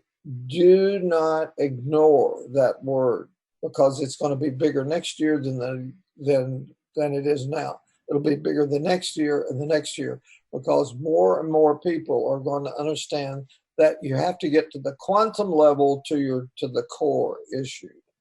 We just said light. Until you're talking about light, we're not at the core issue. Quantum is what? Photon of light. Okay. And it's coming. It's coming at warp speed. And so we're building for the future. That's what we're doing. We're building now for the future, and we're going to reap a huge harvest from a branding standpoint in the future because we're about quantum supremacy life. We're not about quantum computers. So Google says we're there. Others are going to challenge them, but who laid down the marker? If you go quantumsupremacy.com, you're going to find out Google already got it. Of course they got it. And it's explaining what they did. Yeah. So that's a wonderful place. We're going to look at one other, and this is about 7 or 8 minutes. But what is so important about this is that it shows the very smartest left brain oxen in the world on the whole issue of the brain do not understand it. Number one expert, Sperry's assistant, the man who came up with the words left brain, right brain. That man does not understand. He's got the words, he's got the definition, he's got the research, but he doesn't understand what the meaning is. Pretty major.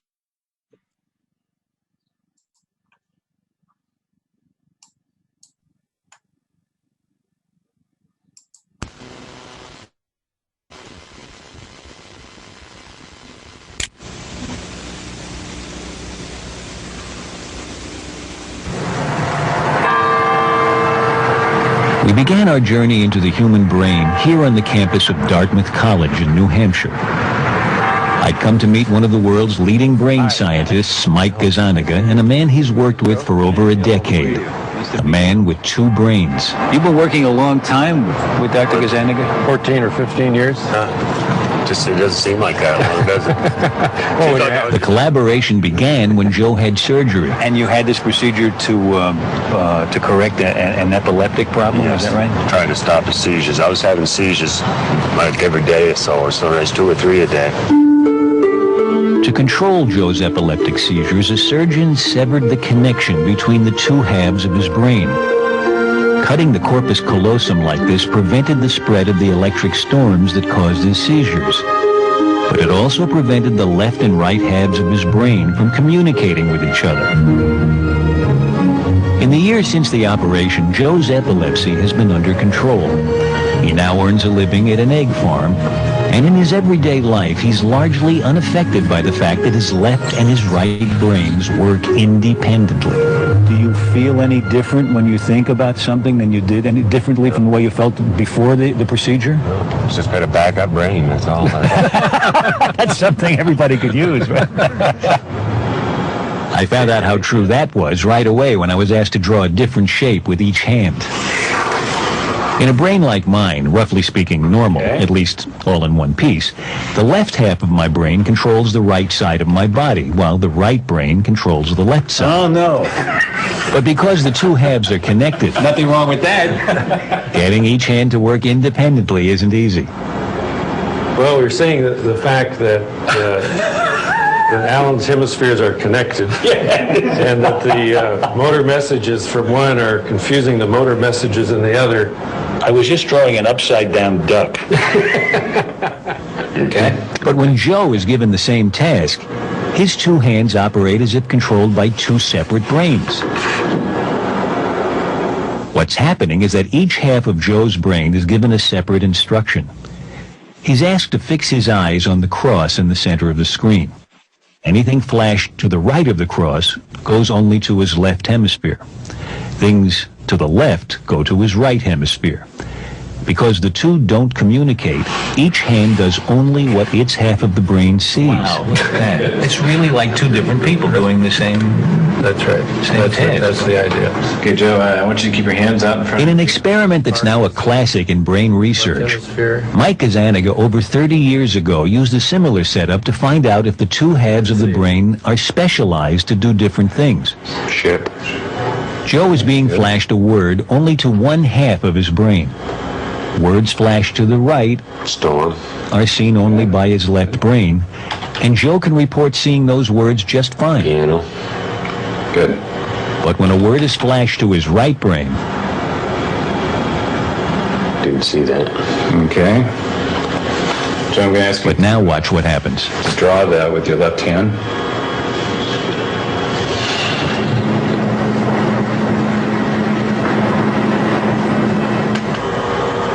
I think I'm lost. Why don't you try drawing another picture of it over here if that'll help you.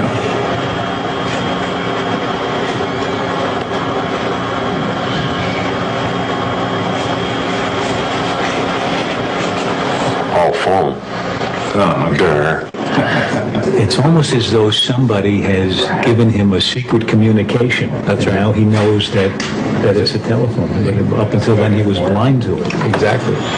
When Gazzaniga first did this experiment, it instantly proved that the ability to speak resides almost exclusively in the left hemisphere. Big door. Not until he sees what his right brain is drawing is Joe able to name it. He said church, didn't he?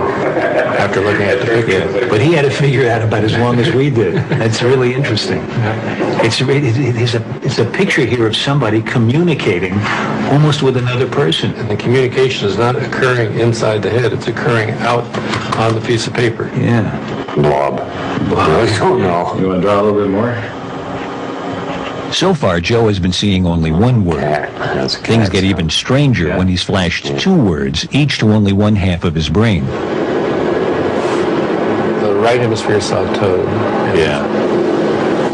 And so his left hand draws a toad. So there's the toad. Oh, it's a toad. Right. And this time I was able to guess what was coming. Will we'll put a little three-legged stool in there later, or what?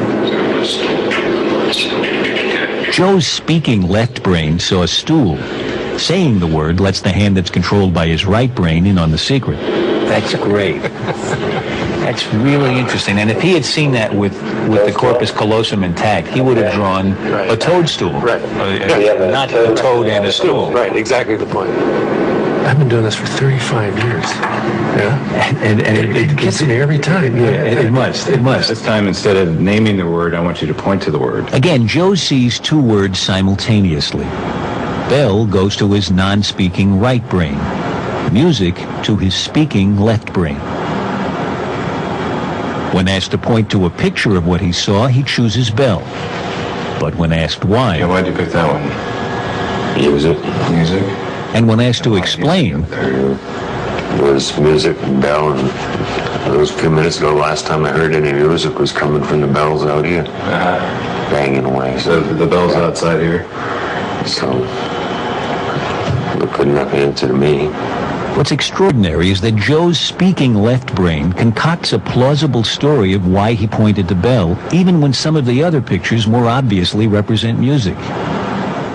Gazzaniga believes this determination to find cause and effect, this desire to explain, is the left hemisphere's most marvelous property.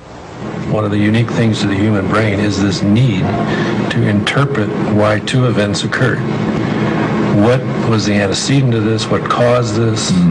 And if you can imagine that a species like us that has that little chip in its brain that asks those questions is going to survive rather well, because it's going to figure out more about the nature of the world than a species that doesn't have that. Okay, Joe, I want you to keep your hand. But as I was about to discover, the right brain has a very useful survival skill all its own. Figure. What do you think will happen here? So for you, we're doing a live experiment. Never done it before.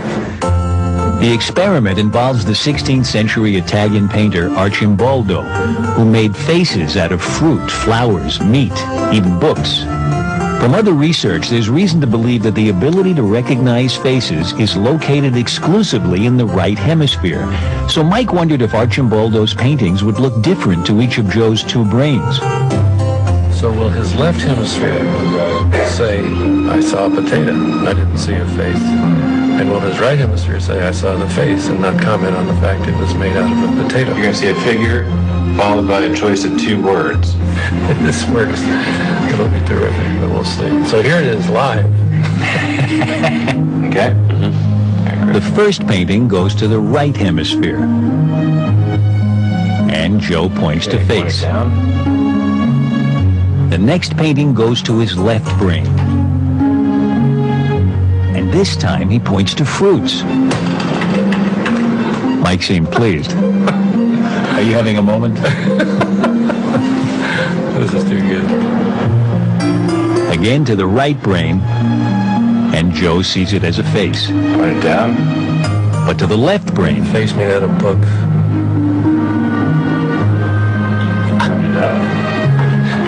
Books. Are you happy with what you're doing? It's unbelievable. He's doing it. You see that? It's going so fast. It's shifting from left to right so fast. I can't keep up with you. You're used to looking at this. When you show him a face in the right side, the left hemisphere, yeah, he's focusing in on the elements that made up the face. Yeah. When you show him the exact same picture in the left field, going to the right hemisphere, he's focusing on the face and not the elements. If you came down from another planet and you saw faces and vegetables, you might not think there was much of a difference among them, but the brain seems to be made up in a certain way to say faces are very different from other objects. That's right. And one side of the brain specializes in faces. Exactly right. Exactly right. It is an adaptation that we have to detect upright faces. It's a very important. You can imagine in an evolutionary time that all of a sudden you have the ability to detect quickly an upright face. You want to read the expression on that face. You want to know if it's friend or foe. You want to have a set of questions about that face. The right brain might be skilled at recognizing faces, but when it comes to what gives the human mind its power, the ability to reason, to invent, to interpret the world around it, Mike Gazaniga's 30 years of research has taught him which hemisphere he wouldn't want to be without. The old phrase around our lab is, don't leave home without your left hemisphere. That's where the action is. Okay, I want to make a couple comments about this. Number one, this is the guy that coined the phrase left brain, right brain. He has now been at this 50 years. And he says the left brain is where all the action is.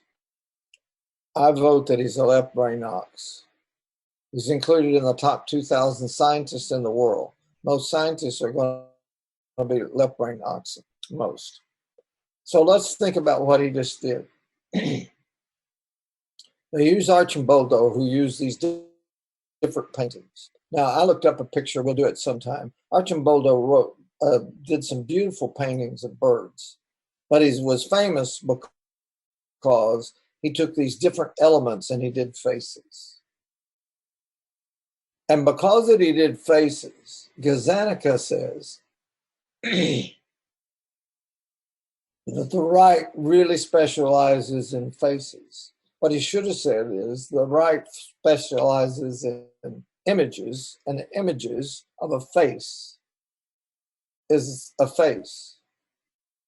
But when you go to the left, where the left was going to see the right hemisphere to the left, then the left, who doesn't deal in wholes but deals in parts, the left focused on the word that identified what he saw. Are you seeing faces or are you seeing wood? Are you seeing faces or are you seeing vegetables? Well, the left focuses on words. So the word matched for him. And so he said, the left said, I see books. The right says faces. And so that's the conclusion. Now, let me say two things and I'll stop and let Thea add. If Archimboldo had used books and he had done a painting of a ship instead of a face,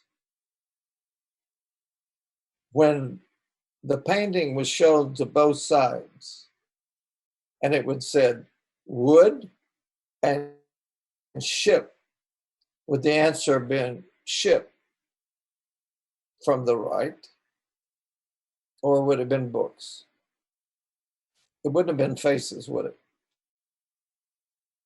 What if it was a barn? He used vegetables and he painted a barn. What about a gingerbread house? Anybody ever heard of a gingerbread house? It's made out of gingerbread, but it's a house. What he said, a house, oh, it's made out of gingerbread, so that must be a face. This left brain ox expert that doesn't understand the heart, does not understand the heart. And he gets in his car and he drives safely to his office with all the other left brain people that get there safely, because everybody drives to the office with their heart. Watch over your heart with all diligence, because all the issues of life come out of the heart. So his left brain programming causes his heart to give left brain ox answers instead of understanding the reality of everything begins in the heart. There, you got anything to add to that? Yeah, they're totally missing, the difference between details and the whole, parts and the whole, elements and the picture, the whole picture. And that is what it is about. The left is focusing on the details and the right is focusing on what it can see, the vision, the whole, the entire picture. We talked about the Hebrew way of thinking as all the parts, everything together, and how the parts relate to each other and how the parts affect each other and impact each other and everything that is connected to it. That is what the right is about. It's amazing. It's amazing, amazing, amazing. So as we learn to live from the heart, then we learn to live like we're supposed to live. And Thea said it very well in the front. The ox and the heart are both here. God gave them both. Both are essential. Both were essential. Can't have peak performance unless both are used. But what we've been messed up with is the lead has been taken over by the ox, and that's what we've been taught. We don't know we're geniuses. We got all kinds of people think they're dumb and they're not. Not at all. So anyway, thank you for being here. It's another wonderful day. And remember, we are now putting these up for 48 hours so that people that could not make this schedule could be able to pick it up. But they're not going to be stored someplace that you come get them all, because this is really, it's a gift that we're putting in here without cost, okay, that other people paid $500 for. So just understand. We love you and we're for you. Okay. Everybody have a great day. Thank you so much. Bye-bye. Bye-bye.